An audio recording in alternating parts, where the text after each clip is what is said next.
Hello, hi రా నాన్న. నేను రమి అన్నయ్య, హిస్టరీ రఫీ సార్ని. ఏంటి విషయాలు? ఎక్కడ దాకా వచ్చింది ప్రిపరేషన్? విజయనగరం అయిపోవచ్చింది.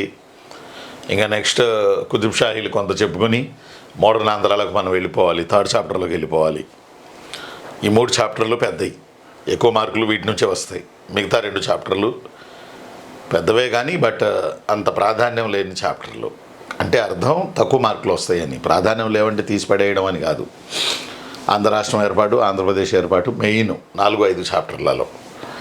కాబట్టి మీరందరూ ఏ రోజు ఆ రోజు ఇప్పుడు వింటున్నారని మళ్ళీ ఆ రికార్డెడ్ వచ్చిన తర్వాత కూడా 1 గంటన్నర మీరు కేటాయిస్తున్నారని నేను అనుకుంటున్నాను. ఎందుకంటే నిన్న ఎమ్మెల్సీలు కూడా మన ఏపీఎస్సీ సెక్రటరీకి వినతి పత్రాలు ఇచ్చారు, వాయిదా వేయమని. 1 నెలన్నర నాకు తెలిసి వాయిదా పడుతుంది, ఖచ్చితంగా వాయిదా పడుతుంది. అందువల్ల దానికి అనుగుణంగా మీరు ప్లానింగ్ చేసుకోండి. అయితే ఆ వార్త ఏపీఎస్సీ నుంచి వచ్చే వరకు మీ జూలై 28 షెడ్యూల్ ఉంటుంది, అదే మీరు కంటిన్యూ చేసుకోండి ఆ వార్త వచ్చే వరకు. ఇది అధికృత సమాచారం వచ్చే వరకు. అంతేగాని వాయిదా పడిన తర్వాత ఇంకో సబ్జెక్ట్ సెట్ చేసుకుందాంలే, అక్కడ చదివేయచ్చులే అని అనుకోకండి. వస్తుంది, ఈ వారంలో వస్తుంది ఖచ్చితంగా. వచ్చిన తర్వాత అప్పుడు మళ్ళీ ఏం చేయాలనేది అప్పుడు ఆలోచిద్దాం. అంటే అప్పుడు మళ్ళీ సిలబస్ ట్రెండ్ ఎలా ఉంది ఏంటి మళ్ళీ అలా చేసుకుందాం. ఖచ్చితంగా 1 month 1.5 month వాయిదా పడిద్ది, మహా పడితే. అంతకని ఎక్కువ సర్వీస్ కమిషన్ ఇవ్వదు, ఖచ్చితంగా ఇవ్వదు. మళ్ళీ జనవరిలో క్యాలెండర్ అంటున్నారు కాబట్టి ఖచ్చితంగా ఇవ్వదు. అందువల్ల నేను మీకు చెప్పేది ఏంటంటే మీ ప్రిపరేషను మీ యొక్క విధానాన్ని మీరు అలాగే కంటిన్యూ చేసుకుంటూ వెళ్ళిపోండి. వాయిదా వార్త వచ్చిన తర్వాత అప్పుడు మళ్ళీ ఎలా మార్చుకోవాలి ఏంటనేది నేను కావాలంటే యూట్యూబ్లో ఒక వీడియో చేస్తాను, దాన్ని బట్టి మీరు ఫాలో అవుతురు. కానీ ఓకేనమ్మా? అందరూ వచ్చారా? ఒకసారి రెస్పాండ్ అవ్వండి. అందరూ వచ్చారా? Okay yes. మరి ఈరోజు మనం విజయనగరం గురించి మాట్లాడుకుందాం. విజయనగరం గురించి స్టార్ట్ చేసి చాలా రోజులు అయింది. ఈరోజు పూర్తి చేసి నెక్స్ట్ లెసన్కి వెళ్ళడానికి మనం ప్రయత్నం చేద్దాం. విజయనగరంలో ఈరోజు నేను బోర్డు మీద మీకు రాశాను సామాజిక పరిస్థితులు. ఏపీ హిస్టరీ లైవ్ క్లాసు ఈరోజు 25వ తారీఖు వచ్చేసింది. విజయనగరం సామాజిక పరిస్థితులు అనేవి దాదాపుగా మనం స్టార్ట్ చేసి నెలన్నర పైన అయింది నాకు తెలిసి క్లాసులు స్టార్ట్ చేసి. అవనీయండి, ఎందుకంటే టైం ఉంది కాబట్టి. రెండోది కూడా ఏంటంటే డీటెయిల్గా వెళ్దాం. ఏదో మీకు దులిపేసేసి అమ్మాయి అయిపోయింది అనిపించుకోవాలని ఉంది నాకు కూడా, కానీ అది తప్పు కదా, అలా చేయకూడదు కదా. హిస్టరీ రఫీ సార్ చెప్తే బిట్లు కనపడాలి కదా, అందువల్ల నాకు ఓపిక ఉండాలి కదా, మీకు అంతకన్నా ఓపిక ఉండాలి కదా. అందువల్ల నా స్టైల్లో నేను వెళ్తాను, మీ స్టైల్లో మీరు ప్రిపేర్ అవ్వండి, అంతే. ఓకేనమ్మా? ఓకేనా నాన్న? సరేరా, మొదలు పెడదాం. ఇక విజయనగరంలో సామాజిక పరిస్థితులలో ఫస్ట్ పాయింట్ ఏంటంటే బ్రాహ్మణులకి సమాజంలో ఉన్నత గౌరవం ఉంది. ఇది రాసి పెట్టుకోండి.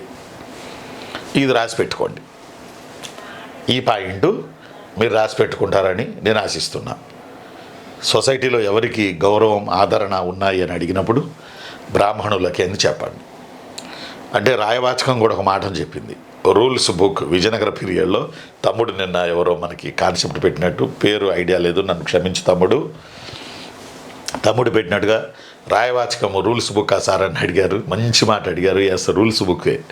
అందులో చెప్పారు దుర్గాధిపతులుగా కంపల్సరీ బ్రాహ్మిన్సే ఉండాలని. అంటే బ్రాహ్మణులకి ఏ రేంజ్లో గౌరవం ఇచ్చారో విజయనగర రాజులు, దీన్ని బట్టి మీరు అర్థం చేసుకోవచ్చు. ఆ తర్వాత రెండోది బహుభార్యత్వం ఉంది. కృష్ణదేవరాయలకి 8 మంది భార్యలు ఉన్నారు. అలానే రెండో దేవరాయలకి 2000 మంది భార్యలు ఉన్నారు. కొన్ని బుక్లు 12,000 మంది భార్యలు అని రాశారు. అంటే బహుభార్యత్వం ఉంది.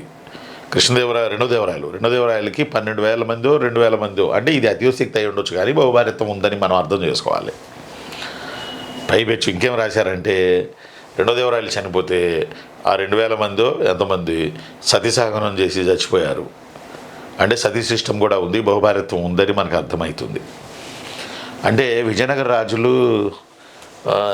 రాజులు ఫర్ ఎగ్జాంపుల్ రెండో దేవరాయలు లాంటి వాళ్ళు ఊళ్ళల్లో చాలా చోట్ల కనపడేవాళ్ళంట. అంటే మీరు అర్థం చేసుకోవాలి, నేను చెప్పేది ఏం లేదు. రెండో దేవరాయలు లాంటి వాళ్ళు ఊళ్ళల్లో చాలామంది కనపడేవాళ్ళంట. అంటే వీళ్ళు వెళ్ళిన చోటల్లా మ్యారేజ్ చేసుకోవడమో లేకపోతే ఏదన్నా కానీ అక్కడ అక్కడ సెట్ చేసుకుని రావడం. ఆ పుట్టిన పిల్లలు ఎలా ఉంటారు మరి, డిఎన్ఏ ఇలాగే ఉంటారుగా. అలా రెండో దేవరాయల్ని నేను చాలా ఊళ్ళల్లో రెండో దేవరాయలు లాంటి వ్యక్తుల్ని చూశాను అని అబ్దుల్ రజాక్ చెప్పుకున్నాడు. అంటే అలా ఒక రాజుకి మనం ఒకరోజు భారీగా ఉన్న చాలులే, ఆ యొక్క ప్రోటోకాల్ వస్తుంది, విఐపి హోదా వస్తుంది, అప్పటి నుంచి వాళ్ళు పట్టమహిషిగా పిలువబడతారు. అంటే ఇలాంటి కొన్ని ఫెసిలిటీస్ ఉండే, అందువల్ల రాజు తలుచుకుంటే దెబ్బల కొరవ అన్నట్టుగా రాజు ఇలా బహుభారత్వాన్ని పోషించుకుంటూ తిరిగేవాడు విజయనగర రాజ్యం. అలాగని వాళ్ళు ఫిజికల్గా మెంటల్గా దిగజారుడితనం కలిగిన వాళ్ళు ఏం కాదు. కలిగితే ఇలాంటి బిల్డింగులు ఇలాంటి నిర్మాణాలు ఏంటి తమాషాన, హంపి కట్టాలంటే, హంపి చుట్టూ టెంపుల్స్ కట్టాలంటే, అలాగని ఇది దిగజారుడితనం కాదు, ఇది సిస్టమేగా అంతే. కాబట్టి బహుభార్యత్వం ఉంది, సతీసాగమనం ఉంది, కన్యాశుల్కం ఉంది, బలులు ఉన్నాయి. ఆ తర్వాత దసరా పండగ అద్భుతంగా దసరా ఫెస్టివల్ చేసేవాళ్ళు. అంతకన్నా మించి ఇంకొక ఇంపార్టెంట్ పాయింట్ ఏంటంటే విజయనగర రాజ్యంలో నాయి బ్రాహ్మణులకి పన్ను మినహాయింపు ఉండింది సొసైటీలో. ఎందుకు ఏంటి అని నేను చాలా రీసెర్చ్ చేసే కానీ నాకు క్లారిటీ రాలా. నాయి బ్రాహ్మణులకి విజయనగర పీరియడ్లో పన్ను మినహాయింపు ఉంది. ఈ పాయింట్ కొంచెం గుర్తుపెట్టుకోండి, ఎక్కడైనా సరే అడిగే అవకాశాలు ఉన్నాయి. కాబట్టి సొసైటీలో బ్రాహ్మణులకి గౌరవం ఎక్కువ, బహుభార్యత్వం ఉంది, కన్యాశుల్కం ఉంది, సతీశిష్టం ఉంది, బలులు ఉన్నాయి. అద్భుతంగా చేసిన పండగ దసరా. నాయి బ్రాహ్మణులకి ట్యాక్స్ ఎగ్జంప్షన్ ఉంది విజయనగర పీరియడ్లో. ఓకేనా అమ్మా మేడం, గుర్తుపెట్టుకోండి. అయితే కృష్ణదేవరాయలు ఆముక్తమాల్యద రాశాడు తెలుగు భాషలో, మీకు తెలిసిందే. కృష్ణదేవరాయలు గారు తెలుగు భాషలో ఆముక్తమాల్యద రాశాడు. తెలుగు పంచమహాకావ్యాల్లో ఆముక్తమాల్యద ఒకటి. ప్రీవియస్లో మీ అందరికీ నేను చెప్పడం జరిగింది. ఈ ఆముక్తమాల్యదలో మాలదాసరి కథ అని ఒకటి ఉన్నది. కొంచెం గుర్తుపెట్టుకోండి తమ్ముళ్ళు చెల్లెళ్ళు, విజయనగర సామాజిక పరిస్థితులు మనం మాట్లాడుతున్నాం. ఆముక్తమాల్యదలో ఒక చాప్టరు మాలదాసరి కథ అని ఉన్నది. ఇందులో కృష్ణదేవరాయలు కులమతాలు తేడా లేకుండా విష్ణుదేవుడి వద్దకు ఎవరైనా రావచ్చు, ఎవరైనా పోవచ్చు, అందరూ సమానమే అంటూ సంఘ సంస్కరణ గురించి కృష్ణదేవరాయలు రాసినటువంటి రచన ఆముక్తమాల్యదలోని మాలదాసరి కథ. కనుక సామాజిక సంస్కరణ కూడా కృష్ణదేవరాయలు ప్రయత్నం చేశాడని మనం చెప్పచ్చు. అలానే విజయనగర రాజ్యంలో పాంచాలులు అనే ఒక సామాజిక సిస్టమ్ ఉండింది. అంటే నేను మర్చిపోతానని ఇక్కడ నోట్స్ పెట్టుకున్నాను, నేను రాసిన నోట్స్. పాంచాలులు అనే ఒక సిస్టమ్ కూడా ఉంది. పాంచాలులు అని అంటే కమ్మరి, కంసాలి, కంచర, వడ్రంగి, పశువులు కాసేవారు. వీళ్ళ ఐదుగురిని పాంచాలులు అంటారు. అంటే నువ్వు ఎక్కడ చూసి బుక్ ఏం చూసి చెబుతున్నావు అంటే విజయనగర రాజ్యం మీద మోనోగ్రాఫ్ అని ఉండే. మోనోగ్రాఫ్ అంటే ఇక మొత్తం 200 పేజీల బుక్ విజయనగరమేక. అందులో మనకు ఉపయోగపడేవి తీసుకుని మీకు చెప్తా ఉన్నా.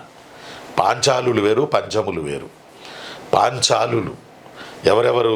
పాంచాలులు కమ్మరి, కంసాలి, కంచర, వడ్రంగి, పశువులు కాసేవారు. వీళ్ళ ఐదుగురిని, ఈ 5 వృత్తులు కలిగిన వాళ్ళని పాంచాలులు అన్నారు విజయనగర సామాజిక వ్యవస్థలో. ఓకేనా నాన్న? ఇక మహిళలకి ఆదరణ, గౌరవం ఉంది. ఎందుకంటే అన్నపూర్ణాదేవి కానీ లేదా తిరుమలాంబ కానీ, కృష్ణదేవరాయల అమ్మగారు నాగులాంపురం నిర్మించిన నాగులాంబ, మన పెనుగొండకు చెందిన నాగులాంబ కానీ, ఆమె పేరిట కృష్ణదేవరాయలు నాగులాంపురంని కట్టడం కానీ, ఆ నాగులాంపురం ఈరోజు కర్ణాటకలో హోస్పేటగా, నాగులాంపురమే హోస్పేటగా పిలువబడడం కానీ మనం ప్రధానంగా గమనించవచ్చు. సామాజిక కండిషన్స్. అలానే కృష్ణదేవరాయలు కాలంలో పొలాలకి నీళ్లను ఆనకట్టల ద్వారా అందించేవారు. It's a great technology in the period of Vijayanagara period. పోర్చుగీసుల నుంచి కృష్ణదేవరాయలు 1510లో గోవా సంధి చేసుకుని, పోర్చుగీసుల నుంచి కృష్ణదేవరాయలు గ్రహించినవి పోర్చుగీసుల గుర్రాలే కాదు, పోర్చుగీసుల గుర్రాలే కాదు, పోర్చుగీసుల సేనాని క్రిస్టా ఓడ ఫిగరిడో ద్వారా తన సేనానికి ట్రైనింగ్ ఇప్పించడమే కాదు, మొట్టమొదటిగా ఒక దక్షిణ భారతదేశపు రాజు తన సైన్యానికి యూరోపియన్ నమూనాలో ట్రైనింగ్ ఇప్పించాడు. అది ఎవరు అంటే శ్రీకృష్ణదేవరాయలు. ఆ తర్వాత మోడర్న్ పీరియడ్లో టిప్పు సుల్తాన్, టిప్పు సుల్తాన్ కూడా ఏది మన ఫ్రెంచ్ వాళ్ళతో చెలిమి చేసి వాళ్ళ ద్వారా తన సైన్యానికి ట్రైనింగ్ ఇప్పించాడు. మనోడేమో పోర్చుగీసులతో చెలిమి, వీళ్ళంతా యూరోపియన్ కాంటినెంట్ కదా, పోర్చుగీసులతో చెలిమి చేసి తన సైన్యానికి ట్రైనింగ్ ఇప్పించుకున్నాడు బహుమనులతో పోరాడడానికి. అర్థం అట్లా. అలానే మరొక బెనిఫిట్ ఏంటంటే కృష్ణదేవరాయలకి పోర్చుగీసుల డ్యామ్స్ కన్స్ట్రక్షన్ టెక్నాలజీని కృష్ణదేవరాయలు తీసుకున్నాడు. ఇది చాలాసార్లు అడిగారు, కృష్ణదేవరాయలు నిర్మించిన డ్యాముల్లో ఎవరి టెక్నాలజీని ఉపయోగించుకున్నాడంటే పోర్చుగీస్ ఇంజనీర్ల టెక్నాలజీ. చాలాసార్లు అడిగాడు, ఇది ఇంపార్టెంట్. పోర్చుగీసుల గుర్రాలు కొన్నాడు, పోర్చుగీసుల సేనానులతో మన సైన్యానికి ట్రైనింగ్ ఇప్పించాడు. మూడోది డ్యాముల నిర్మాణంలో పోర్చుగీసుల టెక్నాలజీని ఉపయోగించుకున్నాడు కృష్ణదేవరాయలు. ప్రతిగా వాళ్ళకి గోవా ఇప్పించాడు, 1510 గోవా సంధి. ప్రతిగా కృష్ణదేవరాయలు వాళ్ళకి గోవా ఇప్పించాడు. ప్రతిగా వాళ్ళు మంగళూరు సమీపాన భట్కల వద్ద ఒక వర్తక స్థావరాన్ని పెట్టుకోవడానికి పోర్చుగీసులకి కృష్ణదేవరాయలు అనుమతి ఇచ్చాడు. ఆ తర్వాత వాళ్ళు చంద్రగిరి, వెల్లూరులలో చర్చిలు కట్టుకున్నారు, క్రైస్తవాన్ని ప్రచారం చేసుకున్నారు. చూసి చూడనట్టు వదిలేశాడు కృష్ణదేవరాయలు. తన రాజ్య వ్యూహాల రీత్యా బహుమనుల్ని ఎదుర్కోవాలి కాబట్టి వైసా వరుస ఇద్దరికీ బెనిఫిట్ ఉంటేనే, లేకపోతే సినిమా నడవది. కాబట్టి ఇక్కడ కూడా కృష్ణదేవరాయల కాలంలో పోర్చుగీసుల టెక్నాలజీ చాలా ఇంపార్టెంట్. ఇది పోర్చుగీసుల టెక్నాలజీని ఉపయోగించుకుని కృష్ణదేవరాయలు కావేరీ నదిపై కృష్ణరాయ సాగర్ డ్యామ్ నిర్మించాడు. కావేరీ నదిపై బాగా వినాలి చిన్ను, కావేరీ నదిపై కృష్ణదేవరాయలు కృష్ణరాయ సాగర్ డ్యామ్ని నిర్మించాడు. అలానే కోరుగల్లు అనే ప్లేస్లో మరో ఆనకట్ట నిర్మించాడు కృష్ణదేవరాయలు. మ్యాక్సిమం విజయనగర కాలంలో డ్యామ్స్ కన్స్ట్రక్షన్ టెక్నాలజీ వల్ల నీళ్లను రిజర్వాయర్లో నిల్వ చేసి ఆ తర్వాత పొలాలకు మళ్లించారు. ఇది అడిగాడు ఎగ్జామ్లో. విజయనగర కాలంలో పొలాలకి వాటర్ రిసోర్స్ ఎలా జరిగింది, వర్షం ద్వారా, చెరువుల ద్వారా, ఇలా ఏదో సంథింగ్ పెట్టాడు 3, 4. ఆన్సర్ వచ్చి డ్యామ్స్ కన్స్ట్రక్షన్ టెక్నాలజీ సౌత్ ఇండియాలో ఎప్పుడో వాళ్ళు వాడారు. ఎప్పుడు ప్రాచీన చోళులు వాడారు. కరికాల చోళ 300 BCలో కరికాల చోళ కావేరీ నదిపై, ఆ రోజుల్లో కావేరీ నదిని పూహార్ అంటారు, PUHAR. కావేరీ నదిని కావేరీ నదిపై పూహార్ ఆనకట్ట కట్టాడు. ఎవరు? కరికాల చోళ. ద్రవిడులు ఆనకట్టలు కట్టే కల్చర్ని స్టార్ట్ చేసింది వరల్డ్లో మొట్టమొదటిగా మనమే, ద్రవిడులమే. లింగ సినిమాలో రజనీకాంత్ చెప్పడం, మేము వస్తే మీకు ఆనకట్టలు కట్టాం, ప్రాజెక్టులు కట్టామని ఒక బ్రిటిషోడు అంటే రజనీకాంత్ అంటాడు, ఏడ్చారులే, 300 BCలోనే మా కరికాల చోళ కావేరీ నదిపై పూహార్ ఆనకట్ట కట్టాడు, మీరేంట్రా మాకు నేర్పేది, వరల్డ్లో ఫస్ట్ ఆనకట్టలు కట్టింది ద్రవిడియన్సే అని. ద్రవిడులు అంటే మనమేగా, తెలుగు, తమిళ్, మలయాళం, కన్నడం, తుళు, మనం ద్రవిడియన్ పీపుల్. ఇండియాకి లోకల్ పీపుల్ మనమే. ఆ తర్వాత నార్త్ ఇండియాలోని ఆరియన్స్ వచ్చారు ఇండియాలోకి, మధ్యాసియా నుంచి వచ్చారు. అంతకుముందు మనం కూడా వచ్చామనుకోండి ఆఫ్రికా నుంచి, అది వేరే స్టోరీ. బట్ దయచేసి గమనించండి. అందువల్ల కృష్ణదేవరాయలు కావేరీ నదిపై కృష్ణరాయ సాగర్ డ్యామ్ నిర్మించాడు పోర్చుగీస్ ఇంజనీర్ల సహకారంతో, పోర్చుగీస్ టెక్నాలజీతో. ఇది సేమ్ వే కోరుగల్లు కాకినాడలో కోరుగల్లు ఆనకట్టను కూడా కావేరీ నదిపై నిర్మించాడు కృష్ణదేవరాయలు. ఆ తరువాత మనం ఇంకొంచెం ముందుకెళ్తే పోర్చుగీసులతో చెలిమి చేయక ముందుకెళ్తే మొదటి బుక్కరాయలు, సంగమ వంశానికి చెందిన మొదటి బుక్కరాయలు, తన సేనాని చిక్కప్ప వడయార్. సంగమ వంశంలో ఒక రాజైన మొదటి బుక్కరాయలి సేనాని చిక్కప్ప వడయార్ అనే ఆయన రాయలసీమలో బుక్కసాగరం, అనంతసాగరం అనే 2 ఏమంటుంది దాన్ని మనం గుట్టలకి, పర్వతాలకు అడ్డం వేసి 2 రిజర్వాయర్లు కట్టి వాటిని పొలాలకు నీటిని మళ్లించాడు. ఒకటి బుక్కసాగర్, మరొకటి అనంతసాగరం. బుక్కసాగరం, అనంతసాగరం 2 ఉన్నాయి రాయలసీమలో. మొదటి బుక్కడి సేనాని చిక్కప్ప వడయార్ వీటిని నిర్మించడం జరిగింది. రాయలసీమ రతనాల సీమే కాదు, పాడి పంటల సీమ అని నిరూపించారు విజయనగర పాలకులు. ఎంతో టెక్నాలజీ అర్థమవట్లా.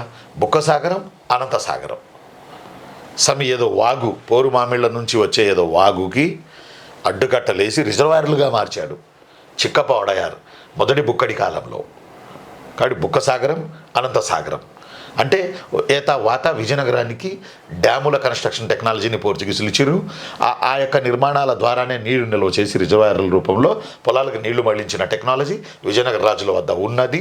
అప్పటి నుంచే మొదలైంది. అంతకుముందు ఎప్పుడో ద్రవిడుల పీరియడ్లోనే మొదలైంది. సేమ్ కావేరి నదిపై. అప్పుడేమో కరికాల చోళ కావేరి నదిపై పూహారాన కట్ట కడితే, ఇప్పుడేమో మిడివల్ పీరియడ్లో కృష్ణదేవరాయలు కావేరి నదిపై కృష్ణరాయ సాగర్ డ్యామ్ నిర్మించాడు.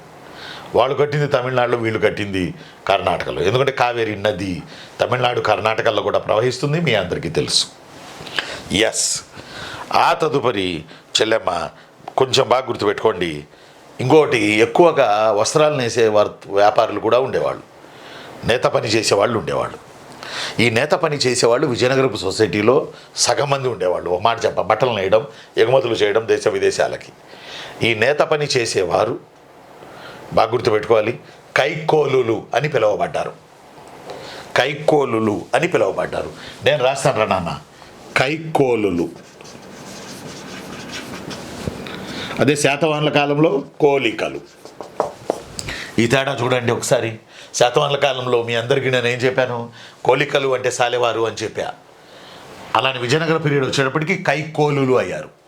వీరే నేత పనివారు. వీరు గవర్నమెంట్కి చెల్లించే ట్యాక్స్ని పింజే సిద్ధాయం అని పిలిచారు. దూది పింజేలు ఉండవు, ఆ పేరిట పింజే సిద్ధాయం. దూది వడకడమే కదా నేత పని అంటే, తర్వాత వస్త్రాలు తయారు చేయడం. పింజే సిద్ధాయం, పింజే సిద్ధాయం. చెల్లెమ్మ తమ్ముళ్ళు బాగా వినాలరా పొద్దున్నే. పింజే సిద్ధాయం, పింజే సిద్ధాయం అంటే నేత పనివారు లేదా కైకోలులు చెల్లించే పన్ను పింజే సిద్ధాయం. మొన్నటి దాకా పిలిచేవాళ్ళు పంట పండే పచ్చటి పొలాలను ఏమంటారు? శీతక్షేత్రాలు అంటారని చాలాసార్లు మీతో నేను ఈ భావాన్ని పంచుకున్నా. శీతక్షేత్రాలు అంటారని. అయితే విజయనగర కాలంలో పంటలు పండే నీటి వసతి ఉన్న ప్రాంతాన్ని, పొలాలను నీరాంబరం అన్నారు. నీరాంబరం. మెట్ట ప్రాంతాన్ని కాడాంబరం అన్నారు. నీరాంబరం అంటే నీళ్లు, ఏమంటాం దాన్ని మనం? నీళ్లు పారే భూమి. కాడాంబరం అని అంటే బంగారపు కాడాంబరం కాదు. కాడాంబరం అంటే మెట్ట, నీరాంబరం అంటే మాగాణి. రైట్. ఆ తర్వాత ఇక నాణ్యాల విషయానికి వద్దాం. మాడ, గద్యాణం, వరాహం. మాడ బాగా నోట్ చేసుకోవాలి చెల్లాయిలు తమ్ముళ్ళు. మాడ, గద్యాణం, వరాహ ఇవి బంగారు నాణ్యాలు. ఇంకో మాట చెప్పాలంటే హోన్ను, HONNU. హోన్ను, HONNU. తమ్ముడు చెల్లెమ్మ బాగా వినాలరా, జాబు కొట్టి తీరాలి. వాయిదా పడేటట్టు ఉంది కదా, మ్యాక్సిమం పడుతుంది. కాబట్టి దయచేసి మీకు చెప్తాను, దీన్ని మరింత తేజవంతంగా వాడుకోవడానికి ప్రయత్నం చేయాలి. సమయం దొరకదు. చాలాసార్లు చెప్పా మీకు. నిన్నటి రోజుని మీకు నేను 100 కోట్లు ఇస్తా అంటే, నా దగ్గర ఉన్నాయని కాదు, 100 కోట్లు ఇస్తా, నిన్నటి రోజుని నాకు తీసుకొచ్చి ఇవ్వండి. ఇస్తారా? ఇప్పుడు ఎందుకు 7 గంటల సమయాన్ని నాకు ఇవ్వండి. ఇప్పుడు 7:20, 7:30, 7:10 అయింది. 7 గంటలు అనే సమయాన్ని నాకు ఇవ్వండి. ఇప్పుడు అయిపోయిన సమయాన్ని కోట్లు పెట్టినా వచ్చిద్దా? రాదు. రానప్పుడు మరి ఈరోజు కూడా కోట్ల రూపాయల విలువైంది కదా. దేవుడు మనకు ఊరినే ఇచ్చాడు, ఊరకనే ఈ రోజును కూడా ఇచ్చాడుగా. ఫ్రెష్ డే మళ్ళీ ఇచ్చాడుగా దేవుడు మనకి. మరి ఈ రోజును మనం కొనుక్కోవాలంటే ఎంత పెట్టి కొనగలం? మరి ఫ్రీగా ఈ డే వచ్చింది, రేపు వచ్చింది, ఎల్లుండి వచ్చింది, ఫ్రీగా వస్తున్నాయని మనకు చులకనా? అవునా దేవి, నాన్న, ఉమా? ఫ్రీగా వస్తున్నాయని మనకి వస్తాయిలనా? నో. సమయం విలువైంది, ఆరోగ్యం విలువైంది. ఈ రెండే విలువైనవి ప్రపంచంలో. ఆరోగ్యం పోయినా కష్టమే, సమయం పోయినా కష్టమే. కాబట్టి జాగ్రత్తగా ప్రిపేర్ అవ్వండి. సరే, మరి లెసన్లోకి వచ్చేద్దాం. ఇప్పుడు సీరియస్. ఇందాక కొద్దిగా అట్టట్ట, ఇప్పుడు సీరియస్లో మనం చెప్పుకోవాల్సింది ఏంటంటే మాడ కాకతీయుల పీరియడ్లో స్టార్ట్ అయింది, మీ అందరికీ తెలుసు. గద్యాణం వేంగిచాళుక్యుల పీరియడ్లో స్టార్ట్ అయింది. వరాహం వేంగిచాళుక్యుల పీరియడ్లో స్టార్ట్ అయింది. ఇప్పుడు మాడ, గద్యాణం, వరాహ ఈ 3 వేంగిచాళుక్యుల పీరియడ్లో, కాకతీయుల పీరియడ్లో ఉన్నవే. బట్ మాడ వెంకిచాళికల పీరియడ్లో లేదు. మాడ a gold coin created only Kakatiyas. చెప్పాను ఆ రోజు మీకు నేను. మాడ, గద్యాణం, వరాహం ఇవి బంగారు నాణ్యాలు చెల్లెమ్మ, దయచేసి గుర్తుపెట్టుకోవాలి ప్లీజ్ రా. అలానే హోను కూడా, HONNU. బోర్డు మీద రాయినా, ఎమోషన్ పోయిద్దని రాయిట్లా. సరే రాస్తాను మీ కొరకు. మాడ, గద్యాణం, వరాహం, హోను ఇవి బంగారు నాణ్యాలు. ఇక ఏణ్, తార, ఘట్టి, ఏణ్, తార, ఘట్టి, ఫణం, చిన్నం ఇవి లో లెవెల్ మెటల్తో చేసినాయి. ఏణ్, తార, ఘట్టి, ఫణం, చిన్నం. ఇందులో తారా గుర్తుపెట్టుకోండి. ఏమ్మా ఎరా చిన్ను, నాన్న తారా గుర్తుపెట్టుకోండి. అమ్మా తారా గుర్తుపెట్టుకోండి. ఎందుకంటే ఆకాశంలో ఒక తార, కానీ ఇది నాణ్యం, ఆకాశంలో ఒక తార కాదు. అందువల్ల ఈ క్రింది వాళ్ళలో భిన్నమైన దాన్ని గుర్తించుడి అని చెప్పి తారా పెడతాడు. తార, నీరాంబరం, కాడాంబరం, తర్వాత పింజే సిద్ధాయం అంటాడు. అప్పుడు భిన్నమైంది అని అంటే మనం తార పెట్టాలి. ఎందుకంటే తార నాణ్యం. విజయనగర పీరియడ్లో కాయిన్, ఈ కాయిన్ని తారా అంటారు. ఎస్, నేను మీ అన్నయ్య హిస్టరీ రఫీసాన్ని. మనం కొట్టబోతున్నాం 75కు 75. ఎస్, ఎంత గర్వంగా నేను ఈ మాట చెప్తున్నా. తార గుర్తుపెట్టుకోవాలి. తార వస్తుంది. మాడ, గద్యాణం, వరాహం, హోను నాణ్యాలని అందరికీ తెలుసు. ఏళ్ళ నాణ్యం కాదని తెలుసు, కానీ నాణ్యమే. కాబట్టి ఏళ్ళ తార, గట్టి, ఫణం, చిన్నం ఈ లో లెవెల్ మెటల్తో చేయబడిన ఈ నాణ్యాల పేర్లను దయచేసి మీరు గుర్తించుడి, ఇంపార్టెంట్. ఆ తరువాత చిన్నులు ఇంకోటి గుర్తుపెట్టుకోండిరా. స్వర్ణకారుల వద్ద నుండి బంగారం పని చేసేవాళ్ళు విజయనగర రాజ్యానికి చెల్లించిన పన్నుని సిద్ధాయం అంటారు. సిద్ధాయం. ఇక్కడ 2 తేడాలు ఉన్నాయి. ఇంతకుముందు నేను ఏం చెప్పాను మీకు? నేను అమ్మా ఏం చెప్పాను రా, పింజే సిద్ధాయం అని చెప్పా. ఇది నేత పని వారు చెల్లించే పన్ను. కైకోలులు. సిద్ధాయం బంగారం పని చేసేవాళ్ళు, స్వర్ణకారులు చెల్లించే పన్ను సిద్ధాయం. నేత పని వారు చెల్లించే పన్ను పింజే సిద్ధాయం. Please follow my lesson and my emotion. Yes. ఆ తర్వాత ఇక మన విజయనగరానికి వచ్చేటప్పటికి రిలీజియన్ కండిషన్స్లోకి వద్దాం. బాగా గుర్తుపెట్టుకోండి, విజయనగర అధికార మతం మీకు దండం పెడతా, వెరీ వెరీ ఇంపార్టెంట్, వైష్ణవం. అధికార చిహ్నం వరాహం. విజయనగర అధికార చిహ్నం వరాహం. విజయనగర ప్రభువులు తాము విరూపాక్షుడి భక్తులని చెప్పుకున్నారు. విరూపాక్షుడి భక్తులని చెప్పుకున్నారు. అప్పుడెప్పుడో ఇక్ష్వాకుల్లో వాసిష్ఠిపుత్ర శాంతమాలుడు చెప్పుకున్నాడు, విరూపాక్ష పాద పరిగ్రహీత అని. ఇక్ష్వాకుల్లో మొదటి రాజు వాసిష్ఠిపుత్ర శ్రీ శాంతమాల తను చెప్పుకున్నాడు. ఇక్కడ కూడా విరూపాక్షుడి భక్తులు అని చెప్పుకున్నారు విజయనగర పాలకులు. సరే, ఏదేమైనా అధికార మతం వైష్ణవం, విజయనగరం అధికార చిహ్నం వరాహం, విష్ణుమూర్తి వాహనం వరాహం, విజయనగర చక్రవర్తుల అధికార చిహ్నం. అంతేకాదు, విజయనగర చక్రవర్తుల శ్రీకృష్ణదేవరాయలుకి వైష్ణవాన్ని ఇచ్చిన ఆయన గురువు వ్యాసరాయలు. ఈ బిట్టు కూడా అడిగాడు చాలాసార్లు. మీకు తెలుసు, డైరెక్ట్ బిట్లు డేంజర్ బిట్లు, అందులో డైరెక్ట్ బిట్ల మీద పట్టుబట్టాలి. వ్యాసరాయలు, ఎస్ వ్యాసరాయలు. ఓకే, మరి వైష్ణవ మతంలో వ్యాసరాయలతో పాటు విజయనగర రాజ్యంలో వైష్ణవాన్ని విస్తృతంగా ప్రచారం చేసినటువంటి వాళ్ళ పేర్ల విషయానికి వస్తే వ్యాసరాయలు, వరదాచార్యులు, వేదాంత దేశికాచారి. గుర్తుపెట్టుకోవాలంటే మీకు ఇష్టం కదా జాబు, కాబట్టి గుర్తుంటాయి. ఫలానా అమ్మాయి మనకు బాగా ఇష్టం కదా, అందువల్ల ఆ అమ్మాయికి చెందిన ప్రతిదీ గుర్తుంటుంది. ఆ అమ్మాయికి చెందిన వాళ్ళందరూ మనకి చుట్టాల్లా కనబడతారు.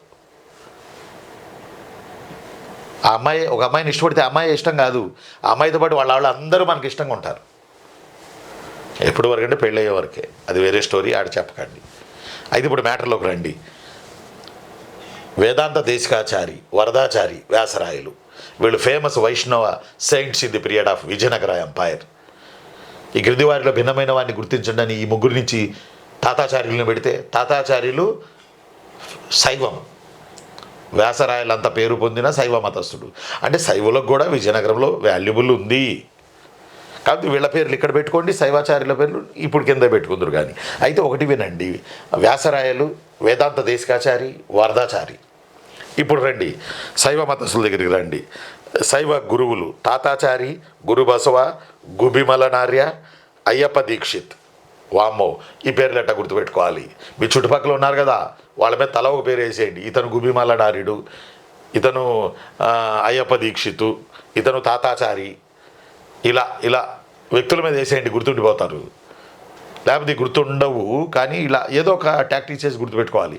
వరదాచారి, వేదాంత దేశికాచారి, వరదాచారి, వేదాంత దేశికాచారి. అసలు మెయిన్ వ్యాసరాయలు, వైష్ణవం.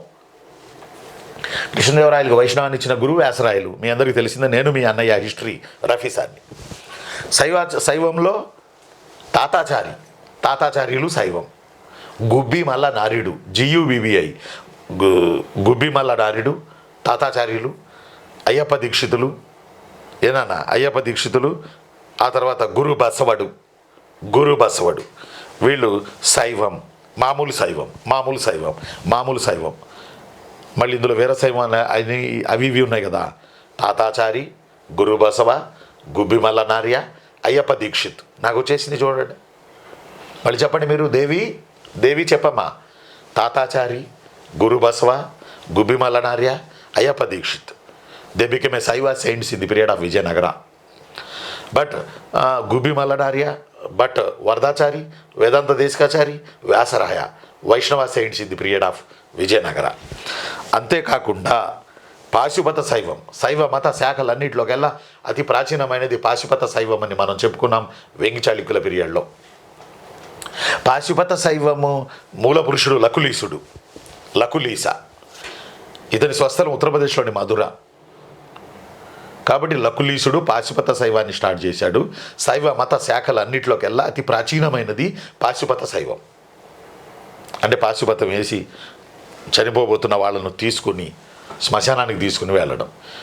ఎందుకంటే శివుడు శ్మశాన సారథి కదా, శివుడు ఉండేది శ్మశానంలోనే కదా, ఆది భిక్షువు శివుడే కదా, మనిషి బూడిద రాసుకునేది శివుడే కదా. గుర్తుపెట్టుకోవాలి. నేను మీ అన్నయ్య హిస్టరీ రఫీసాన్ని. కాబట్టి ఇక్కడ గుర్తుపెట్టుకోండి, పాశుపత శైవం ఫేమస్ విజయనగర రాజ్యంలో. దీనిని విజయనగర రాజ్యంలో బాగా ఫ్లరిష్ చేసింది, దీనిని బాగా ఫ్లో చేసింది కాశీ విలాస క్రియాశక్తి. ఇది అడిగాడు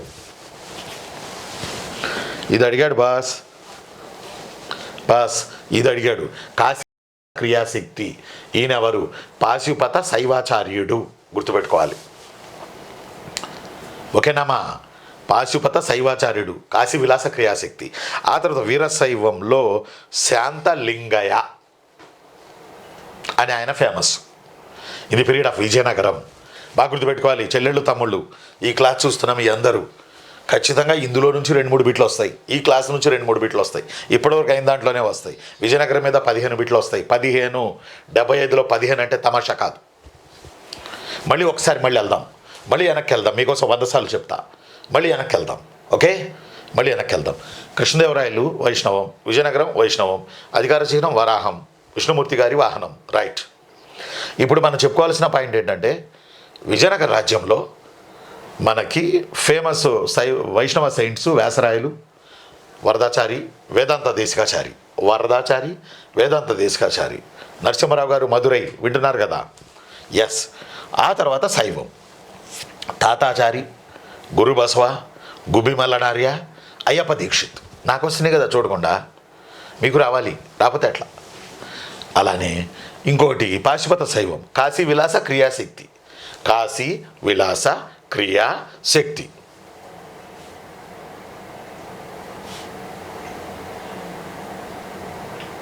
రాసుకున్నారా?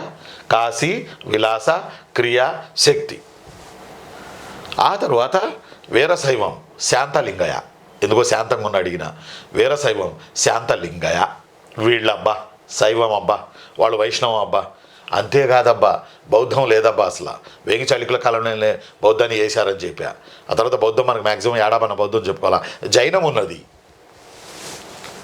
విజయనగర మత పరిస్థితులలో బాగా గుర్తెట్టుకోవాలి, జైన మతం ఉన్నది. 100% జైనం ఉన్నది. ఓకేనా నాన్న? జైనం ఉందరా. ఈ జైనం అధికార మతం అని వాళ్ళు ఏమో అనలేదు, కానీ రెండవ హరిహరరాయలు మంత్రి ఇరగప్ప దండనాథుడు విజయనగరంలో జైనాలయాన్ని నిర్మించాడు. ఏదేదేది ఇంకోసారి చెప్పు బాసు అని అంటున్నారు కదూ. ఎస్, నాకు వినబడుతుందిరా మీరు అనేది నాన్న. ఎస్, నేను చెప్తున్నాను, మళ్ళీ చూడండి. రెండవ హరిహరరాయలు ఎవరి? రెండవ హరిహరరాయలు ఎవరి? రెండవ హరిహరరాయలు తన చెల్లెలు లేదా బిడ్డ హరిహరాంబికను రెడ్డిరాజుల కాటయ్య వేమారెడ్డికి ఇచ్చి పెళ్లి చేస్తే, కాటయ్య వేమారెడ్డి రాజమండ్రి రెడ్డి రాజ్యానికి మూల పురుషుడు. అంతేకాదు కాటయ్య వేమారెడ్డి బావమరిది బావ కుమారగిరి రెడ్డి, రెడ్డి రాజుల్లో కుమారగిరి రెడ్డి వసంతోత్సవాలు నిర్వహించి వసంతరాజీయం రాశాడు. కాటయ్య వేమారెడ్డి తన బావ కుమారగిరి రెడ్డి పేరిట కుమారగిరి రాజీయం రాశాడు. ఆ కాటయ్య వేమారెడ్డి మామగారే రెండవ హరిహరరాయలు. సంగమ వంశంలో ఒక రాజ్. ఎట్టెట్టా ఇంకోసారి వినండి, వీడియో వెనకలాగి వినండి, పొద్దాకు చెబుతారేటి. అయితే తమ్ముళ్ళు చెల్లెళ్ళు బాగా గుర్తుపెట్టుకోవాలరా నాన్న. ఎవరైతే గ్రూప్ 2 కొట్టాలి అని సీరియస్గా కష్టపడుతున్నారో మీరందరూ సీరియస్గా వినాలి. ఆ సీరియస్గా వినే పాయింట్ ఏంటంటే, రెండవ హరిహరరాయలు మంత్రి ఇరగప్ప దండనాథుడు విజయనగరంలో కుంతనాథ జైనాలయాన్ని నిర్మించాడు. కుంతనాథ అంటే 24 తీర్థాంకరుల్లో ఒక తీర్థాంకరుడు కుంతనాథుడు. ఓకేనా చిన్ను? అంతకన్నా మించి రెండవ దేవరాయలు ఇది అడిగాడు. రెండవ దేవరాయలు తాను స్వయాన విజయనగరపు విజయనగర రాజ్యంలోని పాన్ సుపారి బజారులో రెండవ దేవరాయలు ఒక జైనాలయాన్ని నిర్మించాడు. ఇది అడిగాడు. పాన్ సుపారి బజార్ అంటే ఏందబ్బా? దేవి చెప్పమ్మా. మన నాగార్జున చెప్పండి. సునీల్ గారు డార్జిలింగ్లో ఉన్నట్టున్నారు. అక్కడ జాబ్ చేస్తున్నారు సునీల్ గారు చాలా చాలా ప్రతిభ కలిగిన వ్యక్తి. సునీల్ గారు వింటున్నారు కదా, డార్జిలింగ్ నుంచి వింటున్నారు కదా. డార్జిలింగ్ కదా, సిలిగురి అనే ప్రాంతం నుంచి వింటున్నారు. సారు బాగా కష్టపడతారు. ఒక స్థాయికి వచ్చారు కష్టపడి, మీలానే, మీ అందరిలానే. అయితే ఈ నేపథ్యంలో రెండవ దేవరాయలు పాన్ సుపారి బజార్లో తాను ఒక జైనాలయాన్ని నిర్మించాడు. రెండో దేవరాయలు అంటే ఫేమస్ కదా, సంగమ వంశంలో గొప్ప రాజు కదా బాసు మాస్టారు. పాన్ సుపారి బజార్ అంటే కిళ్ళి కొట్టు వీధి. మనకి హైదరాబాద్లో మహేష్ పాన్ షాప్ అని ఉంటుంది, ఏడా గోల్నాకి వెళ్ళే దారిలో. ఎక్కడ మనం ఫీవర్ ఆసుపత్రి దాటిన తర్వాత అండర్గ్రౌండ్ బ్రిడ్జి నుంచి నెంబర్ వైపు వచ్చేటప్పుడు కొద్ది దూరం వచ్చిన తర్వాత రైట్లో ఉంటుంది మహేష్ పాన్ షాప్ అని. ఏం ఫేమస్ అనుకున్నారు హైదరాబాద్లో? అక్కడికి వచ్చి నవిలి ఊసి వెళ్తారు జనాలు. అంత ఫేమస్ మహేష్ పాన్ షాప్ అని. ఎవరైనా ఏదైనా మాట్లాడుకోవాలన్నా మహేష్ పాన్ షాప్ దగ్గర రండి అంటారు. అంత ఫేమస్ ఆయన మహేష్ పాన్ షాప్ అని. రైల్వే ట్రాక్కి కొంచెం దూరంలో ఉంటుంది, దగ్గరలోనే ఇంచుమించు నెంబర్కి వెళ్ళేటప్పుడు ఎక్కడి నుంచి ఫీవర్ హాస్పిటల్ నుంచి బ్రిడ్జి కిందగా. సరే ఎనీహావ్ అది బిట్టడగడు. కానీ ఆ రోజుల్లో కూడా కిళ్ళి కొట్టు వీధులు ఉండేవి. అందువల్ల విజయనగర రెండవ దేవరాయలు పాన్ సుపారి బజార్లో జైనాలయాన్ని నిర్మించాడు. ఇది అడిగాడు బాస్. ఇరగప్ప దండనాథుడు అడగలేదు, కానీ ఇది అడిగాడు. ఇరగప్ప దండనాథుడు రెండవ హరిహరరాయలు మంత్రి. ఇతను విజయనగరం అంటే హంపి, విజయనగరంలో కుంతనాథ జైనాలయాన్ని నిర్మించాడు. ఒకసారి బ్యాక్ వెళ్ళండి, రివీల్ చేయండి. మొదటి బుక్కడి మంత్రి చిక్కప్ప వడయార్ అనంతసాగరం, బుక్కసాగరం అనే 2 పెద్ద రిజర్వాయర్లు నిర్మించాడు. ఎస్, సరే మళ్ళీ ముందుకు రండి, ముందుకు ఇక్కడికి వచ్చేయండి. ఇక జైనం తర్వాత విజయనగర రాజ్యం ఈజికొండ బహుమనీల ముస్లిమిజం 2 నడిచినాయి కదా. ఈ నేపథ్యంలో రెండో దేవరాయలు ముస్లింలను తన సైన్యంలో చేర్చుకోవడం మొదలేశాడు. బాగా చేర్చుకున్నవాడు అలీరామరాయలు, రైట్. అలానే ముస్లింల మసీదుల నిర్మాణానికి అనుమతి ఇచ్చాడు రెండో దేవరాయలు. అలానే బైబిల్ని, ఖురాన్ని, భగవద్గీతని 3 పవిత్ర గ్రంథాలను పెట్టుకుని తన ఆస్థానంలో పాలించిన రాజ్ రెండో దేవరాయలు. తురకవాడలో గోవధికి అనుమతి ఇచ్చారు అళిరామరాయలు. ఈ బిట్టి ఇలాగే అడిగాడ్రా, అందువల్ల అళిరామరాయలు. అర్థమట్లా. అలానే విజయనగర కాలంలో ముస్లింలు మాబార్ వరకు ఉన్నారని చెప్పుకున్నాగా. మాబార్ అంటే మధురై. ఆ మధురైని ముస్లింల పరిపాలన నుంచి తప్పించి వచ్చింది ఎవరు? మొదటి బుక్కరాయలు కొడుకు గదు కుమార కంపడు మధురై వెళ్ళి మాబార్ అంటే ముస్లింలు అరబ్బుల నుంచి ఆ పేరు ఉంది మాబార్ అని. మాబార్ అంటే మధురై, తమిళనాడు. మన నరసింహారావు గారు ఉన్న ఊరు. ఇప్పుడు మన నరసింహారావు గారు ఉన్నారే మధురైలో, నరసింహారావు గారు వింటున్నారా? ఆ ఊరు మాబార్ అంటారు. ఒకప్పుడు ముస్లింలు ఫోర్స్ ఉండే, దాన్ని విడిపించి తిరిగి వచ్చాడు కుమార కంపరాయలు. ఆయన భార్య గంగాదేవి రెచ్చిపోయి నా భర్త విజయం సాధించాడని గంగాదేవి మధుర విజయం రాసింది. ఎస్, మీ అందరికీ తెలుసును, మీరు విన్నారు కాబట్టి అదొకటి. ఇక క్రైస్తవం కూడా ఉంది విజయనగర రాజ్యంలో. మీ అందరికీ తెలుసు, పోర్చుగీసులు చంద్రగిరి వెల్లూరులో చర్చిలు కట్టుకున్నారు. అంతకన్నా మించి అరవీడు వంశంలో 56 ఏళ్ళు, అరవీడు వంశం మొత్తంలో 56 ఏళ్ళు రాబర్ట్ డినోబిలి అనే ఇటాలియన్ క్రిస్టియన్ ప్రీచర్, రాబర్ట్ డినోబిలి అనే ఇటాలియన్ క్రిస్టియన్ ప్రీచర్ తత్వబోధ స్వామి అని పేరు మార్చుకుని 56 ఏళ్ళు పైబడి విజయనగర రాజ్యంలో ఉండి కాషాయ వస్త్రాంబధారుడై తన కాషాయపు సంచిలో నుంచి బైబిల్ని తీసి బైబిల్ని బోధించి క్రైస్తవాన్ని ప్రచారం చేశాడు విజయనగర రాజ్యంలో.